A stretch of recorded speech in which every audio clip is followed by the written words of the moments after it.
7:08 de la mañana, muy buenos días. Bienvenido a tu programa Nutrición y Vida, tu espacio en el que todos los días estamos dedicados a ayudarte a resolver tus dudas de nutrición. El día de hoy, como todos los viernes, tenemos el programa dedicado a hablar de algo un poquito más, ¿cómo llamarle? Relajado. Vamos a hablar de un tema pues interesante, controversial, que tiene muchos asegúnes, dependiendo de quién le preguntes. Entonces, el día de hoy vamos a hablar de la cerveza. Y vamos a hablar de esto, les voy a platicar que la semana pasada, hace como 10 días, salió en el periódico Mural una reseña acerca de la cerveza. Y entonces, bueno, no sé en qué cantidad de gente nos empezó a preguntar cosas. A mí me mandaban mensajes y bueno, fue a raíz de esto, ¿no? Y nos empezaron a preguntar de que si era bueno, que si era malo, que por qué si tenía tantas cosas buenas no estaba tan recomendada y que, bueno, una cantidad de dudas que decidimos dedicarle el viernes completo a hablar de esto, pero además hablarlo desde el punto de vista serio. Así es que tengo el gusto de tener aquí a nuestra ingeniera, a nuestra licenciada en nutrición, pero además colaboradora fija del programa, Yolanda. Yolanda, muy buenos días, ¿cómo estás? Muy buenos días, ¿cómo amaneciste? Con mucho gusto de tenerte aquí con nosotros y que, bueno, te hayas podido dar el tiempo de venir, porque yo sé, y se los digo todas las veces, Yolanda es madre, es maestra y es comprometida profesional de su carrera, ¿no? Entonces, el día de hoy está aquí para platicarnos acerca de la cerveza y me decía fuera del aire, bueno, Luisa, ¿y tú estás a favor o en contra? Y entonces, qué difícil pregunta. Y bueno, yo le decía, bueno, pues la verdad es que en general no suelo recomendarla, pero sí sé que tiene muchos beneficios. Entonces, ¿qué te parece que comenzamos hablando de los beneficios? Y bueno, pues empezamos con el tema, Yoli. Pues mira, si queremos hablar de cerveza, me gustaría primero que pensáramos desde qué época estamos introduciendo el consumo de cerveza. Y debo decir que desde aproximadamente el siglo... cuando estaba el duque de Baviera, Guillermo IV, que es un alemán de aquellas épocas, por allá de los años de 1600 antes, él fue el primero que dio los lineamientos, digamos, para una buena cerveza, ¿no? Porque la cerveza, primero debemos decir que es un producto a partir de la malta de la cebada. ¿Qué es esto? Pues la cebada, que es uno de los cereales que en aquellos entonces, y bueno, fue el primer cereal, de hecho, para la elaboración de cerveza, todo inició con este cereal, con la cebada, que se va a maltar, y eso fue la primera característica de la cerveza, ¿no? Además, está incluida además de la malta, está el lúpulo.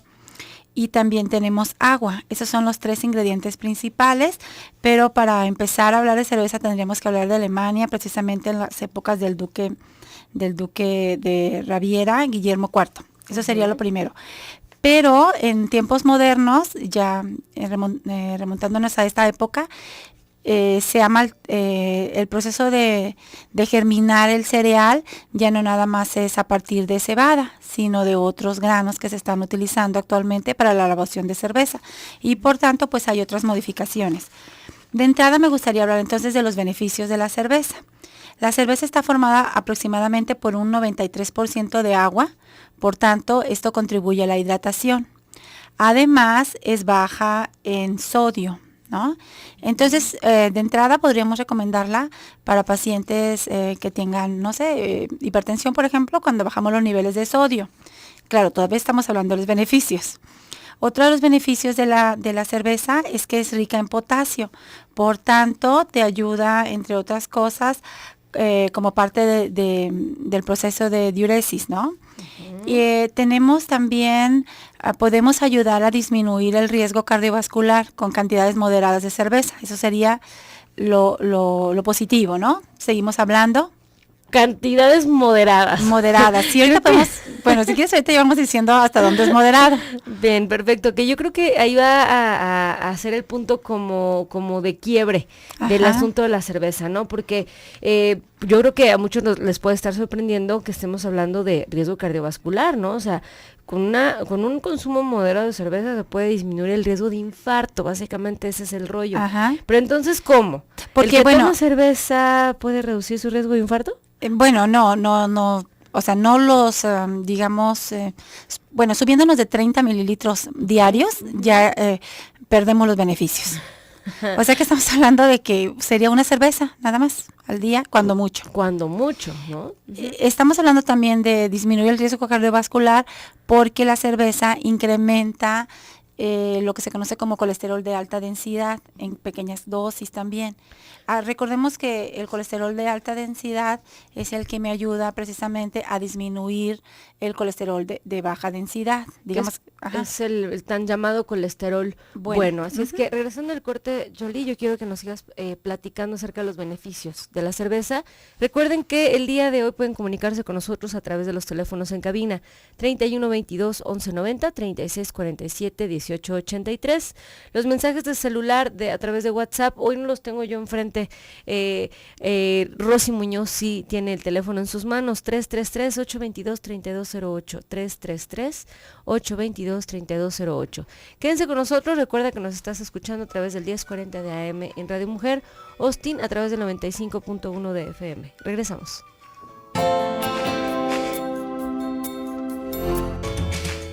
7:19 de la mañana, estamos de vuelta en tu programa Nutrición y Vida. El día de hoy hablando de un tema interesante, estamos hablando acerca de la cerveza. Yo les decía que Rosy y yo nos inspiramos en este tema por una publicación que hizo Mural hace unas semanas que realmente venía con cosas bastante interesantes y yo dije, a ver, ¿será? Y vamos a traer un experto y que nos hable de esto, ¿no? Y gracias a eso tenemos a nuestra queridísima colaboradora fija del programa, nutrióloga e ingeniera química Yolanda Castro, que nos estaba platicando antes de irnos al corte algunos beneficios de la cerveza, porque bueno, tenemos que hablar de eso, realmente pues es un fermento de un grano y entonces ciertos beneficios tiene. Si quieres comunicarte con nosotros y platicarnos cuál es tu opinión acerca de la cerveza, puedes hacerlo a través de WhatsApp 333-822-3208. Creo que ya tengo por aquí, sí, ya lo tengo, yo también, el WhatsApp, no estaba ligado ahorita a la compu, pero ya lo tengo, así es que lo que escribas lo puedo ver yo en este momento. Puedes seguirnos a través de Facebook también en Mujer El Sexto Sentido, a través de Twitter en Radio Mujer 1040 o en el Twitter del programa Nutrición y Vida 1, a través de Audio Now en el teléfono 89 927 466-65 y recuerda que puedes descargar la aplicación móvil para escuchar Radio Mujer hoy en tu dispositivo Android desde Google Play de manera gratuita. Y entonces el día de hoy platicando acerca de los beneficios, ya dijimos que la cerveza tiene historia, pero que además tiene un alto porcentaje de agua, tiene un bajo contenido de sodio, suele tener un alto contenido en potasio, que esto puede, digamos que estimular la diuresis. Así es. Y en cantidades moderadas puede inclusive hasta elevar los niveles de este tan llamado colesterol bueno, el famosísimo HDL. Ahora, ¿qué otros beneficios vamos a tener en el consumo normal de la cerveza? Me decías algo muy interesante acerca de los países que tienen mayores consumos de cerveza. Así es. Bueno, además de que es rica en vitamina B, en silicio, previene el Alzheimer, ayuda entre otras cosas con su cantidad de antioxidantes. Sí quiero hacer hincapié en el HDL, porque el HDL se incrementa mayoritariamente con el ejercicio diario. Es decir, si tú realizas aproximadamente 1 hora de ejercicio cardiovascular, de un ejercicio constante, aeróbico, entonces vas a subir el HDL. Entonces no necesitarías tomar, digamos, cerveza, porque realmente aquí es donde está una línea muy delgada. Digo una línea muy delgada porque hay países, por ejemplo, como por ejemplo la República Checa, que tiene aproximadamente unos 160 litros por persona anualmente. Y luego sigue Irlanda, Alemania, Australia, Austria, Reino Unido, Bélgica, Dinamarca, Finlandia y al final dentro de la lista está Luxemburgo. Esto dentro de los 10 países más consumidores de cerveza. Que son países europeos, no estamos hablando de México. Aunque usted no lo crea, México no es el que más toma cerveza. No. En México, a quien menos nos acercamos es a Luxemburgo y estamos a 60 litros por persona al año aproximadamente. Debo decir aquí que los países que mencioné anteriormente no están dentro de sus patrones alimentarios el consumo de refresco. Entonces, en México coincide el hecho de que las personas que consumen cerveza o en cantidades más altas también son los grupos que consumen mayoritariamente refresco, ¿no? Sí, entonces, o sea, no le podemos echar a la culpa a la cerveza a la panza, ¿no? No, o sea, exacto, está no. en el estilo de vida, quiere decir, en la cantidad que te estás tomando, en el tipo de cerveza que estás tomando Ajá. y en el resto de las cosas que haces, como no moverte y consumir refrescos, ¿no? Así es. Además de que en otro momento hemos platicado que la población mexicana presenta ciertos polimorfismos de diferentes enzimas que nos hacen muy diferentes a la capacidad de metabolizar alcohol, por ejemplo, que tienen estos países europeos, principalmente, excepto Australia, que no es país europeo, pero depende, o sea, la población que llegó ahí es población del Reino Unido, ¿no? También, entonces, no estaríamos hablando de que tienen algo en común, ¿no? Son Digamos que razas más puras. sí, bueno, genéticamente hablando son diferentes a México y entonces México no tendría que competir en la cantidad de litros de cerveza que consuma. Porque no tenemos los mismos orígenes, punto. Para todos aquellos, Yoli, que no están tan familiarizados con el término, ¿qué se puede definir como polimorfismo? Bueno, lo que pasa es que nosotros tenemos unas enzimas, o sea que son proteínas que nos ayudan a llevar funciones metabólicas, como por ejemplo el control de la glucosa en sangre, la presión arterial, mantenerla en ciertos niveles, a subir o bajar niveles de grasas o de lípidos en sangre. O sea, todo esto está regulado por diferentes proteínas, entre otras cosas. Y esas proteínas pues le llamamos enzimas. Pero nosotros, esas enzimas, digamos que de alguna manera están defectuosas. Entonces, Tienen una manera muy peculiar ajá, de funcionar. exactamente, o sea, tendríamos que revisar todos los aspectos bioquímicos, pero realmente sí trabajan diferente que en este tipo de poblaciones. Además, debemos decir que en México el consumo de azúcar, por ejemplo, está por encima de estos países, ¿no? Entonces, pues no podemos competir, no podemos competir no debemos de tratar de llegar a estos niveles, Ni ¿no? compararnos, y entonces el argumento de mucha gente de pues es que ve lo bien que están los países europeos porque toman cerveza, pues no es argumento, porque ¿qué crees? Así como no somos ni altísimos, ni güerísimos, ni de ojos claros, no nos parecemos a esas poblaciones por fuera, tampoco por dentro. Entonces no podemos compararnos con ellos, ¿no? Ahora, estamos diciendo que son cantidades pequeñas las que se tienen que consumir de cerveza. ¿Qué pasaría entonces cuando se incrementa la cantidad de alcohol en la dieta, no? Y aquí pues tendríamos que hablar de los efectos tóxicos del alcohol, que eso sería pues el primer punto que deberíamos de revisar. Entonces el detalle está aquí en los excesos. En los excesos. ¿Qué te parece? Te voy a pedir que de un segundo nos detengamos. Me decías fuera del aire que tiene ciertos beneficios la cerveza, ciertos contenidos de algunas cosas buenas, Ajá, que vamos a poder también encontrar en otros lugares. Entonces ay, decíamos qué que bien, tiene sí. vitamina, me decías vitamina B. Sí, por ejemplo, la vitamina B, pues no necesariamente la vas a consumir de cerveza, puedes consumirla de granos integrales, por ejemplo, o en el caso de la vitamina B12, pues es de origen netamente animal, ¿no? O sea, Y, sí la tiene la cerveza, pero ¿qué crees? Hay ajá, otras fuentes, ¿no? sí, y ahí hablamos, por ejemplo, de la B6, que está, o la B9, sobre todo, por ejemplo, la cantidad de ácido fólico, pues en la lechuga, en los espinacas, en las ensaladas, no tendríamos que irme a la cerveza. Ahora, debo decirte que dentro de la lista que podemos encontrar están los antioxidantes. Habría que revisar a qué tipo de antioxidantes nos referimos, porque si estamos hablando de terpenos, de licopenos, de diferentes antioxidantes que se encuentran de manera natural también en otros alimentos, como por ejemplo, pues el licopeno, pues me gusta decirlo que está en el tomate rojo, ¿no? Porque el tomate rojo lo consume un gran porcentaje de la población, pero también podría decir que estos antioxidantes están en la zanahoria, o sea, tendría, o en, ¿qué te gustan? En los arándanos, en los pimientos, o sea, para antioxidantes los puedo encontrar en otras fuentes que no contengan alcohol. Ese sería el brete. Ahora sí, estamos hablando entonces que la cerveza lo que contiene obviamente es alcohol. Y entonces tendríamos que hablar de los efectos tóxicos del exceso en el consumo del alcohol. Bueno, mira, si hablamos de los efectos, primero pues lo relajante, ¿no? Que nos sentimos después de consumir alcohol, pues eso sigue siendo beneficio hasta cierto punto.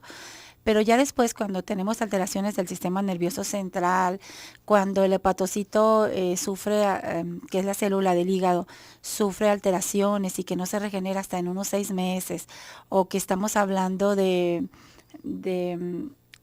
algo que sucede también que tiene que ver con la metabolización del alcohol. En el caso de la cerveza, recordemos que es un alcohol de tipo primario y específicamente su nombre es el alcohol etílico, ¿no? Porque tiene 2 carbonos, etcétera.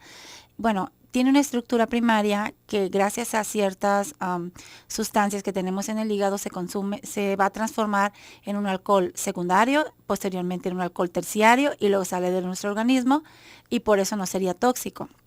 Pero conforme tenemos mayor edad, perdemos la capacidad de transformar ese alcohol primario y de alguna manera excretarlo, ¿no? Entonces, pues ya con ciertas edades, estoy hablando alrededor de, ¿qué te gusta? Quizá 35 años, vamos perdiendo la capacidad de metabolizar el alcohol. Eso cuando tu consumo de alcohol empezó a etapas, no sé, por ejemplo, después de los 20 años.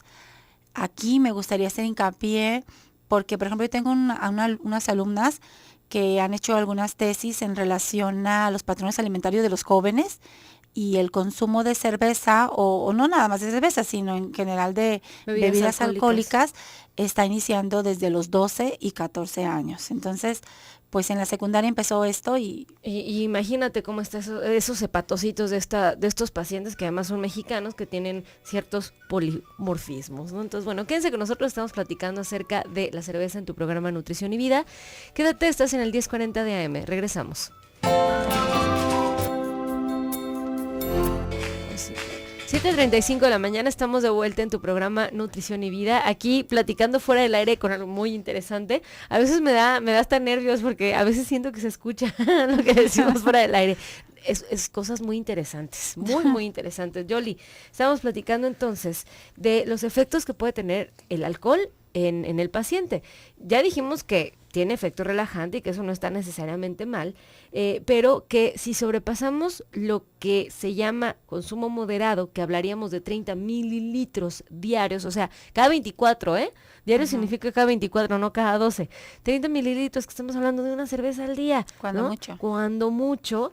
Si rebasamos eso, que sin problemas lo rebasamos de manera pues cotidiana, en México, pues vamos a empezar a tener alteraciones, ya decíamos que en los hepatocitos, que son las células del hígado, en cómo lo metabolizamos, pues no tenemos la capacidad que otras poblaciones tienen, ¿no? ¿Qué otros efectos nocivos para la salud existen cuando se rebasan los niveles de consumo, digamos que sugerido al día? Bueno, en el caso, por ejemplo, de la vista, el alcohol disminuye la visión periférica. Y esto, entre otras cosas, prolonga el efecto de deslumbramiento. Y bueno, todas esas perturbaciones son peligrosas, sobre todo cuando se consume un vehículo, ¿no?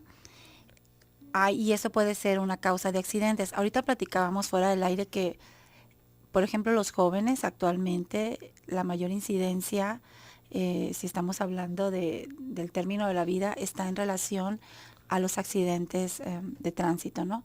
Y esto generalmente tiene detrás un componente de este tipo, consumo de alcohol.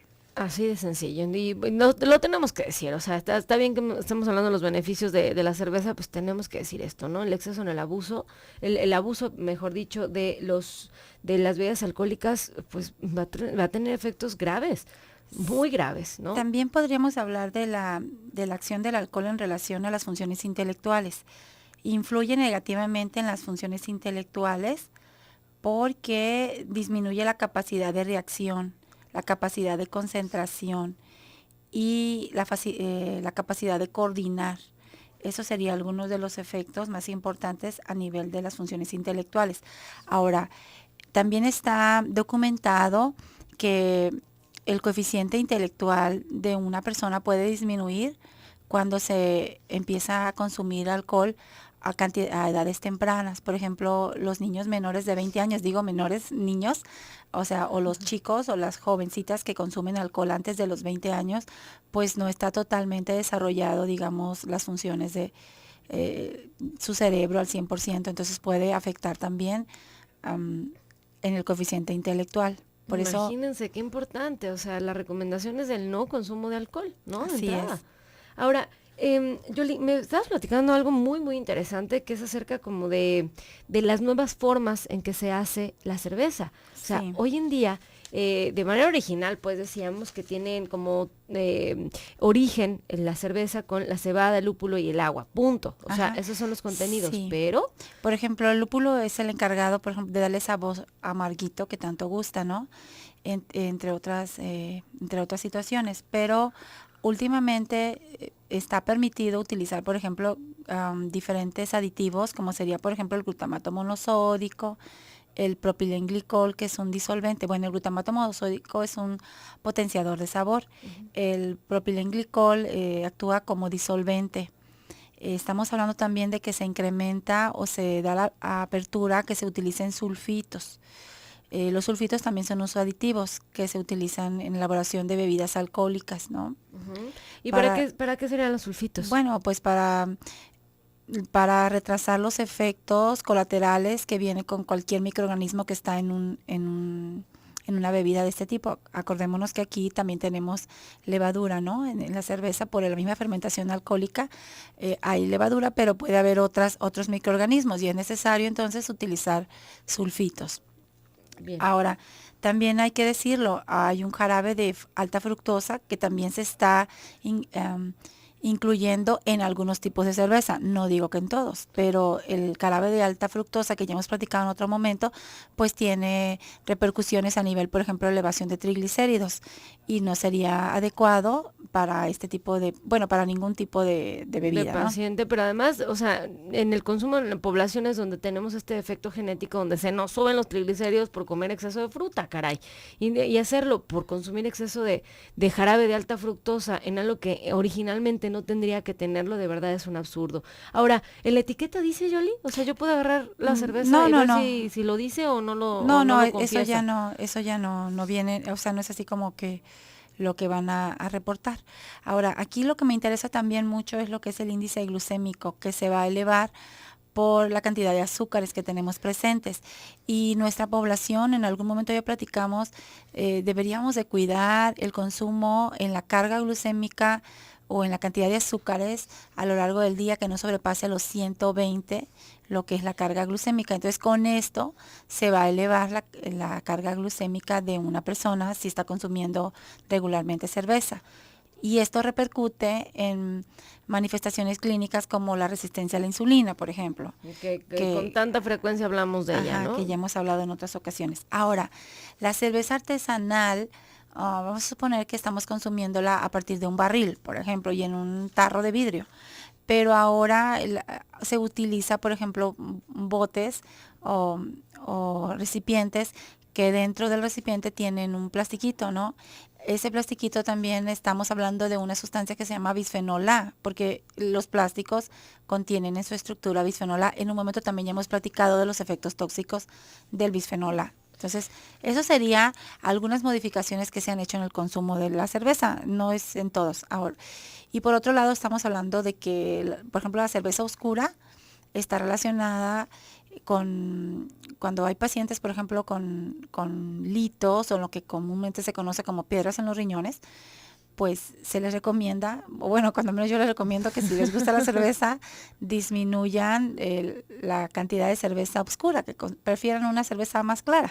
Así es sencillo, ¿no? Ahora, aunque ahí nos estamos arriesgando, porque yo no sé exactamente con qué se está clarificando la cerveza. No conozco a detalle, digamos, las empresas como para decirte en algunas específicamente se utilizan sustancias que van a ayudar a clarificar la cerveza, que antes era totalmente diferente que lo que es ahora. ¿Qué es lo que es ahora? O sea, ahora tienen que agregar una serie de cosas para poderla conservar durante más tiempo y entonces así alargar, digamos, entre comillas, su vida de anaquel, ¿no?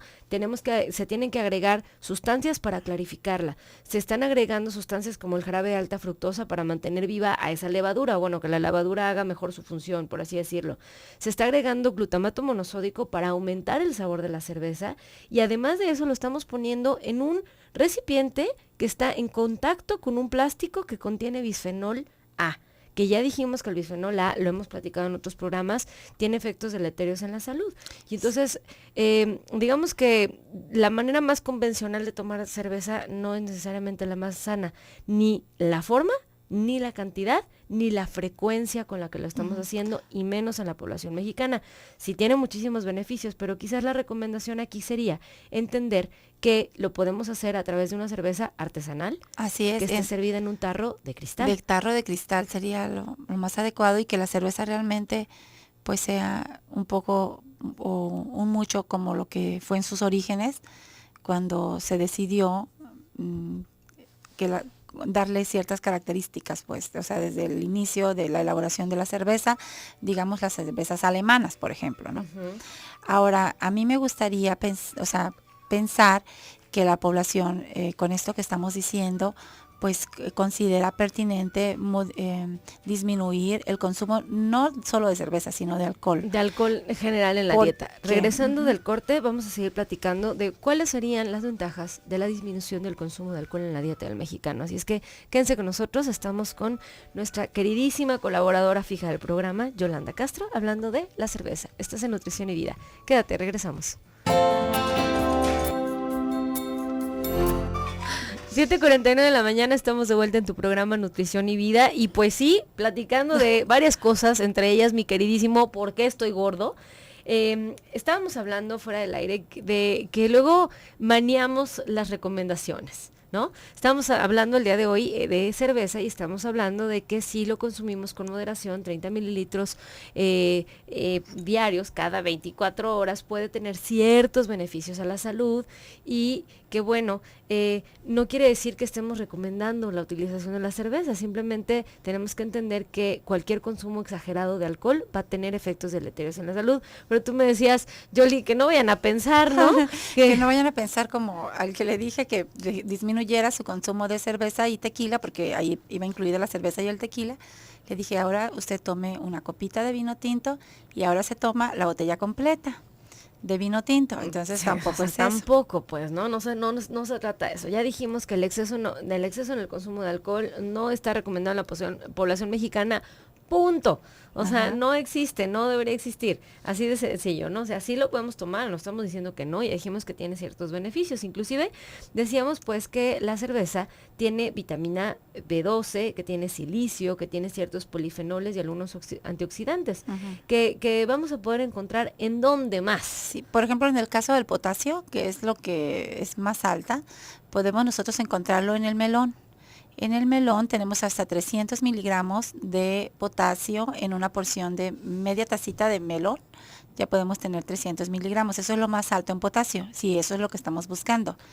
Ahora, el potasio, cuando se recomienda que incrementemos su consumo, es entre otras cosas porque lo vamos a usar para practicar ejercicio, por ejemplo. Entonces, bueno, pues hay que considerar esa parte, porque también el plátano es alto en potasio, después del melón va siempre, ¿eh?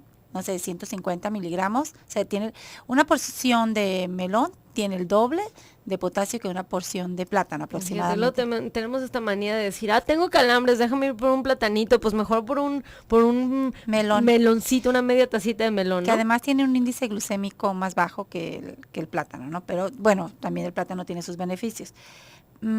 Ahora hay que recordar también que tiene beneficios, por ejemplo, la cerveza en cuanto a la malta, ¿no? O sea, ya dijimos que la malta es el proceso del germinado de la cebada, que si el origen fuera la cebada, pues entonces estamos hablando de malta. La malta, son diferentes los tres tipos de malta que se trabajan en las cervezas artesanales. Hay una malta que se obtiene germinando el grano a baja temperatura, otra a media temperatura y otra a alta temperatura. O sea que también hay diferencias, digamos, en las cantidades de nutrientes desde la germinación de la cebada.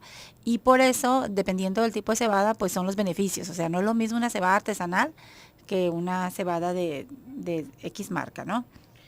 Claro, aparte, bueno, o sea, sí, vamos a seguir haciendo hincapié en la recomendación. Ya habíamos dicho antes de irnos al corte, para todos aquellos que nos acaban de sintonizar, que la forma en la que se está consumiendo la cerveza actualmente, específicamente en México, no es necesariamente la más adecuada porque no es una cerveza artesanal. Ya dijimos que se les agregan aditivos y que además se está consumiendo en contenedores que tienen plástico, que hacen que esta sustancia que va a entrar a nuestro organismo esté en contacto con el bisfenol A.